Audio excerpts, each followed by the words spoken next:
Bismillahirrohmanirrohim. Assalamualaikum warahmatullahi wabarakatuh.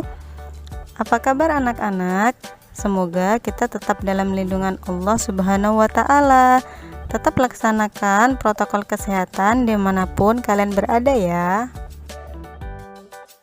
Baiklah anak-anak, marilah kita berdoa sebelum memulai pembelajaran. Bismillahirrahmanirrahim. Rabbi zidni ilman warzuqni fahman waj'alni minas sholihin. Amin.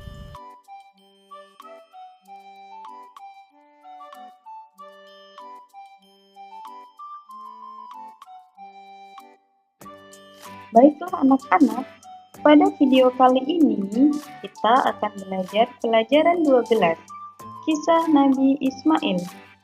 Kisah Nabi Ismail. Nabi Ismail adalah putra dari Nabi Ibrahim alaihissalam dan ibu Nabi Ismail bernama Hajar. Nabi Ismail alaihissalam adalah anak yang patuh dan taat kepada perintah Allah Subhanahu wa Ta'ala serta hormat kepada orang tuanya. Ketaatan dan kepatuhan Nabi Ismail diuji oleh Allah Subhanahu wa Ta'ala ketika Nabi Ismail menginjak usia remaja. Nabi Ibrahim dan Hajar diuji oleh Allah. Maka tatkala anak itu sampai pada umur sanggup berusaha bersama-sama Ibrahim. Ibrahim berkata, "Hai anakku, sesungguhnya aku melihat dalam mimpi bahwa aku menyembelihmu, maka pikirkanlah apa pendapatmu." Ia menjawab, "Hai bapakku, kerjakanlah apa yang diperintahkan kepadamu. Insya Allah kamu akan mendapatiku termasuk orang-orang yang sabar." Karena ketaatannya, maka Allah mengganti Nabi Ismail dengan seekor domba yang besar.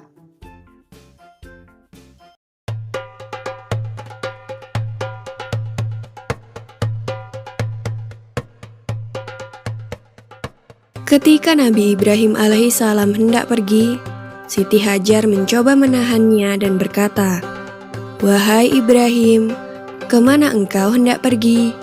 Apakah engkau akan meninggalkan kami di sini tanpa bekal untuk mencukupi kebutuhan kami?"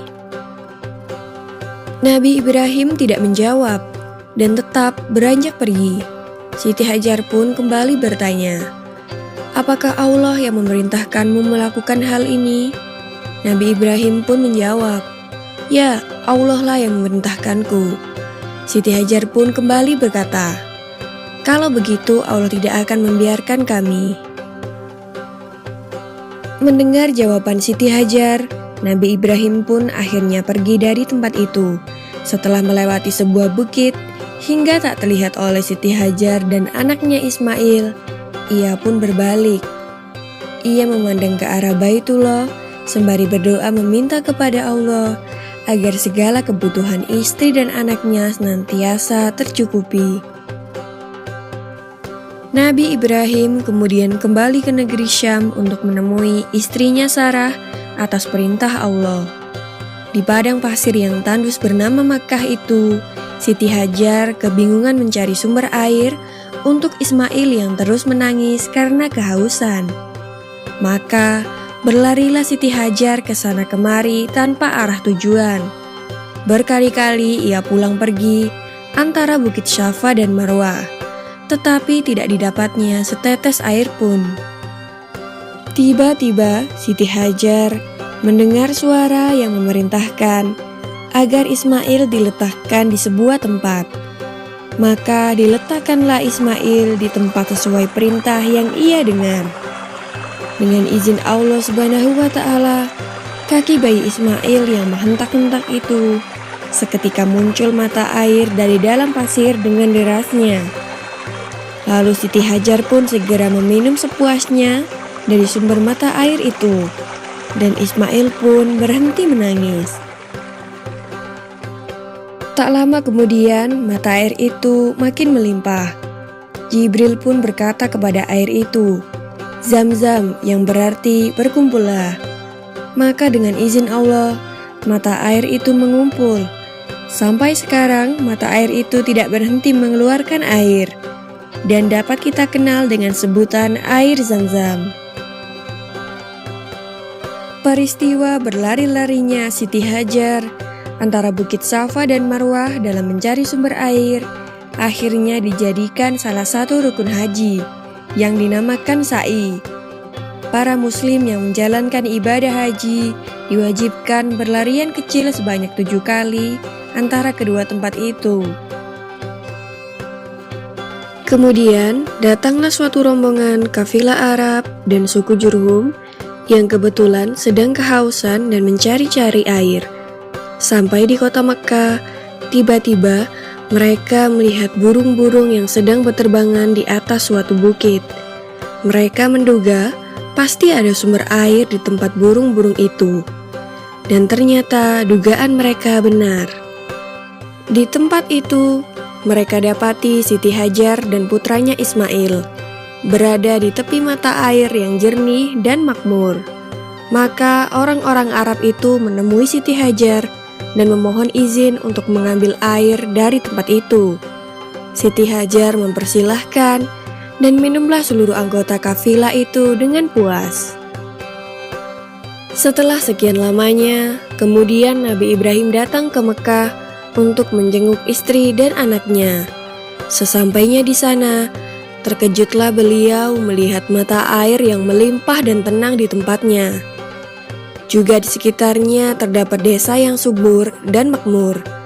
Beliau pun lega karena istri dan anaknya ternyata masih hidup sehat dan tercukupi. Siti Hajar lalu menceritakan semua kejadian yang pernah ia alami kepada suaminya. Mendengar itu, Nabi Ibrahim kemudian memuji kebesaran Allah Subhanahu wa Ta'ala yang telah mengabulkan doanya terdahulu, agar istri dan anaknya itu serba dicukupi kebutuhan hidupnya. Demikianlah kisah Nabi Ismail dan ibunya Siti Hajar dalam menemukan sumber mata air Zam-zam. Maha suci Allah atas segala kebesaran dan kuasanya. Setelah menonton video kisah Nabi Ismail, sikap yang dapat kita contoh dari kisah Nabi Ismail adalah 1. Patuh dan taat kepada Allah. 2. Hormat kepada orang tua. Dan yang ketiga, sabar.